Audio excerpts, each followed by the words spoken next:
Right, hello, today is a Tuesday, so therefore that means it's Tuesdays with Terran. Today we're talking about Trangst, or trans-related anxiety, angst and body image, all that sort of thing. Right, now, as you can probably hear, and as you can probably see, because I've run out of shaving cream, so there are two main issues for me that I tend to trance about a lot. One being facial hair, the other one being that my voice is quite deep, really, and I'm not in any place where I can actually comfortably pass at all right now. Not without trying, but I just can't, because they're bits that I'm having to work hard to change at the moment. But anyway, for me, I tend to trance typically over facial hair, deepness, the sound of my voice, and very often the shape of my hips and arse and that sort of area. As you can see, there's not much of it.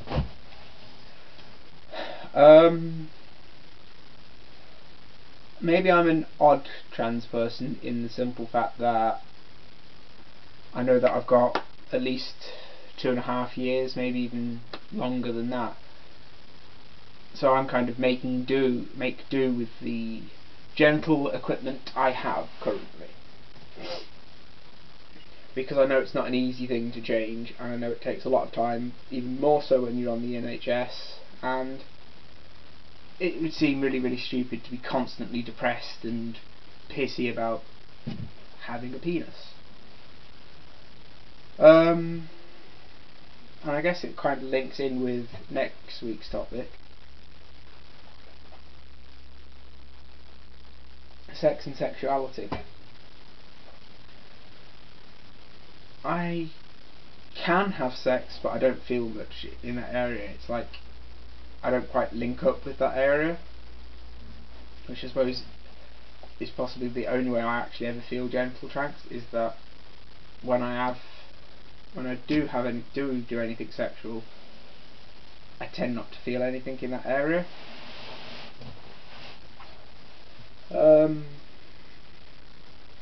I can think of 3 major Trangst episodes in my entire life. Well, in the last 14 months. One, I was with Carl and I was on his bed, and I quite literally, for no knowable reason, just curled up into a ball and cried myself to sleep. The second time was when I first had sex, because my partner at the time was incredibly pleasured, then asked me what I felt, and it was like I didn't feel anything. He got quite pissy and angry with me, but it's not my fault. I just couldn't feel anything from the act of having sex. It left me feeling very void and a bit strange, because I didn't quite know what was going on. The third time was just after I changed my name, the start of September, and Mum was having an argument with everyone else and decided to come in to me and tell me that I couldn't possibly be transgendered, that it was all because of the people I hung around with, because they were all weird, and that we should all be locked up in mental hospitals and be examined, basically, and had a bit of a go at me and told me that I would never make a good looking woman and that I would always be a man, basically.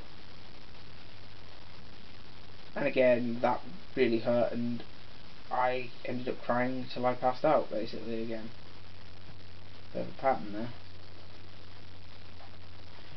So yeah, it's like, as far as I'm aware, I don't trance as much as some people do.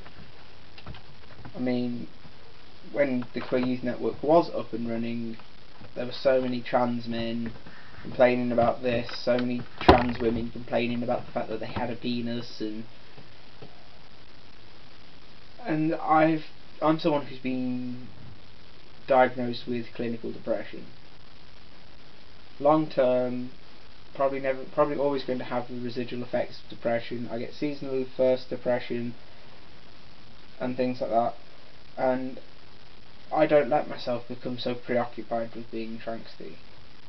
I'll admit, last week when I was researching the actual name and process for male to female sexual reassignment surgery, I felt a bit weird because of the way the procedure I read was described, and it was a bit unusual, and that was a bit taxing.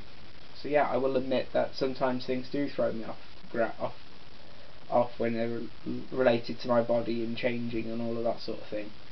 But all in all, I try my best to keep going and find things to occupy myself with. I mean, largely I paint or I play games, and I keep myself busy that way because that seems sensible.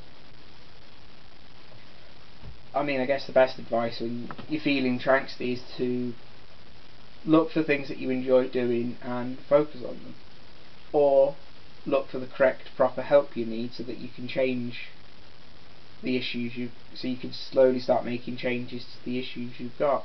I'm currently re-awaiting a re-referral for speech and language therapy, because I know that my voice does get me down at times.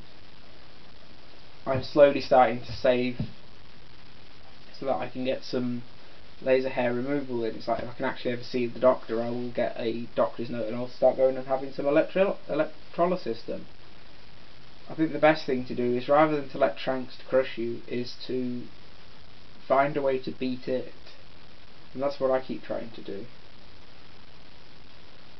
And next week, as I've already mentioned, next week's topic is sex and sexuality. And I think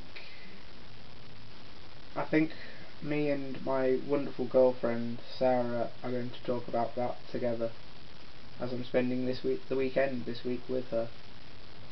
And I think it's important to get a partner of a trans person's perspective as within this video, within this collab. I think that's quite an important thing to do. So that's my plans for next week. And yeah, I'll leave you with this. Being trans is no fun. It's really complicated, it's hard, it's really quite scary, but you have to look for the people who you can trust and who can help you through those dark moments.